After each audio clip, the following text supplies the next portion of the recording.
ما هو تعهد لاعبي الأهلي عقب جلستهم التحفيزية مع كبار الفريق؟ تعهد لاعبو الأهلي على تصحيح المسار واستعادة نغمة الانتصارات مجددا بدءا من مواجهة بيراميدز في الدوري. ما هو موقف إمام عاشور من مباراة بيراميدز؟ يعقد اليوم اجتماع حاسم بين طبيب الأهلي والمدير الفني ريبيرو لحسم موقف إمام عاشور النهائي في ظل رغبة اللاعب الشديدة في التواجد على مقاعد البدلاء. هل سيجري ريبيرو تغييبات على التشكيل الأساسي أمام بيراميدز؟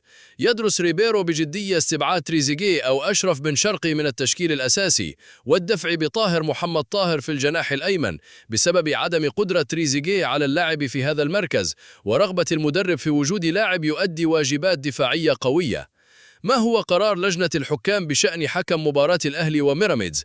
قررت لجنة الحكام إرسال تذاكر الطيران للحكم الإسباني خافيير روخاس وطاقمه بالكامل، مؤكدة على عدم وجود نية لتغيير الحكم رغم اعتراض بيراميدز، كما أكدت أنها خاطبت ألمانيا وإنجلترا وإيطاليا وفرنسا لاستخدام طاقم حكام، لكن الدولة الثلاثة الأولى اعتذرت ولم ترد فرنسا، ولذلك وقع الاختيار على إسبانيا ولم يكن متاحا سوى خافيير روخاس.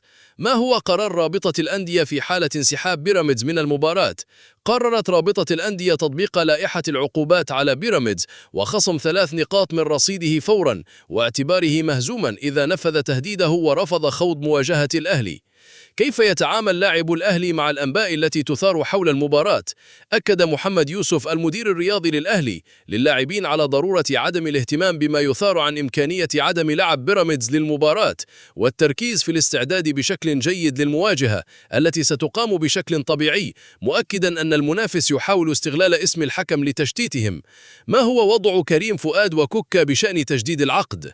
حسم الأهلي مسألة تجديد عقد كريم فؤاد رسميا بعد توقيعه على العقود، وسينتهي من تجديد عقد كوكا بعد مباراة بيراميدز القادمة. هل سيتعاقد الأهلي مع ظهير أيسر جديد؟ يميل الأهلي بشكل كبير لضم توفيق محمد ظهير أيسر نادي بتروجيت في انتقالات يناير على حساب يحيى زكريا ظهير أيسر غزل المحلة، وذلك بعدما طلب ريبيرو بشكل رسمي ضم ظهير أيسر جديد. ما هي التغييرات المتوقعة في مجلس إدارة الأهلي؟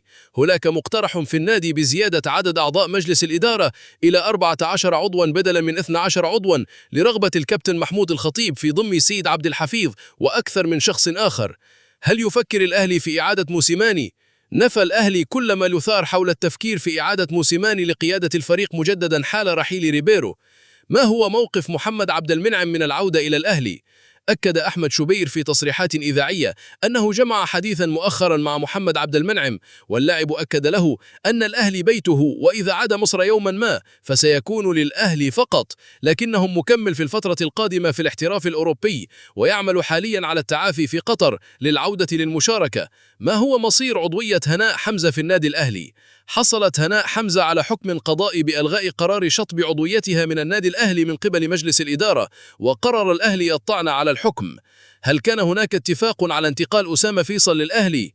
نفى اللواء أشرف نصار رئيس البنك الأهلي كل ما أثير عن تعطيل انتقال أسامة فيصل للنادي الأهلي واشتراط الحصول على 80 مليون جنيه، مؤكدا أن اللاعب كانت رغبته هي البقاء مع الفريق من البداية، ولا صحة أيضا لتقديم عروض للأهلي لشراء رضا سليم أو خالد عبد الفتاح، والوحيد الذي كان لديه من رغبة في ضمه هو أحمد رضا، لكن الأهلي رفض التخلي عن اللاعب.